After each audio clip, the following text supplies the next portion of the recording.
Kisah kuda terbang Tianma. Pada masa dinasti Han di Tiongkok, sekitar abad kedua sebelum Masehi, ada sebuah kerajaan kecil di sebelah barat bernama Ferghana. Kerajaan ini dikenal karena memiliki kuda-kuda luar biasa. Kuda-kuda itu sangat cepat dan kuat, hingga tampak seperti melayang di udara. Orang-orang menyebutnya Tianma, yang berarti kuda surgawi atau kuda terbang. Kaisar Wu dari dinasti Han adalah pemimpin yang ambisius. Pemimpin yang ambisius. Ketika mendengar tentang Tianma dari para pedagang jalur sutra, ia langsung tertarik. Ia berkata, jika kita memiliki kuda surgawi itu, pasukan Han akan menjadi tak terkalahkan. Ia lalu mengutus Jenderal Zhang Qian untuk menjalin hubungan diplomatik dengan Ferghana dan meminta beberapa kuda Tianma. Tapi Raja Ferghana menolak. Tianma dianggap warisan leluhur dan simbol kehormatan bangsa. Kaisar Wu marah. Ia merasa harga dirinya direndahkan, maka ia mengirim pasukan besar untuk merebut kuda-kuda itu. Namun perjalanan melintasi pegunungan Tian Shan yang curam dan dingin menguras tenaga. Banyak prajurit gugur karena kelaparan dan cuaca. Ekspedisi pertama gagal, tapi Kaisar tidak menyerah. Ia memerintahkan ekspedisi kedua, kali ini lebih terorganisir. Logistik disiapkan, jalur ditandai, dan pasukan diperkuat.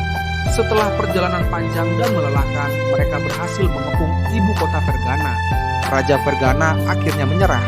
Namun ia berkata, "Aku tidak akan menyerahkan semua Tianma, tapi akan memberimu 2 ekor yang paling kuat agar kau tahu betapa berharganya mereka." Ketika 2 Tianma itu keluar, pasukan Han terdiam. Tubuh mereka kokoh dan berkilau. Salah satunya melompat dengan gagah seolah terbang di udara. Kaisar Wu menerima 2 kuda itu dan menjadikannya simbol kejayaan.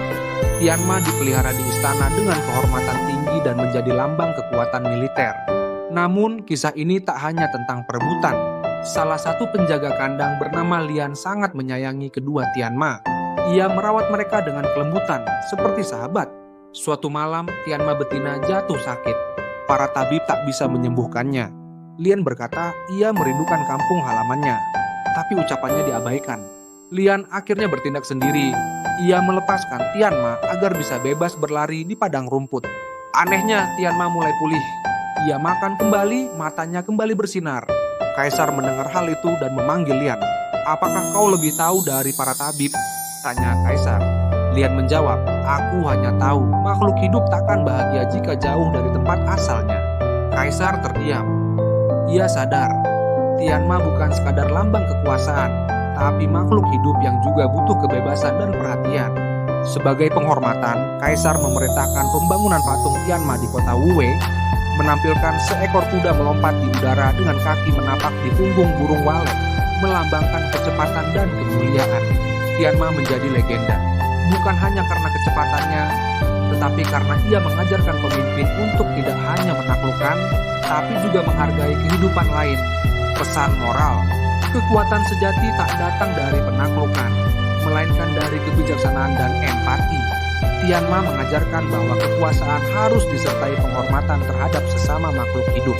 Dalam setiap kemenangan harus ada rasa hormat, baik terhadap manusia maupun makhluk lain yang menjadi bagian dari cerita kita. Jika suka, mohon subscribe, like, dan share. Jika ada cerita yang ingin dibuatkan, silakan tinggalkan komentar. Terima kasih.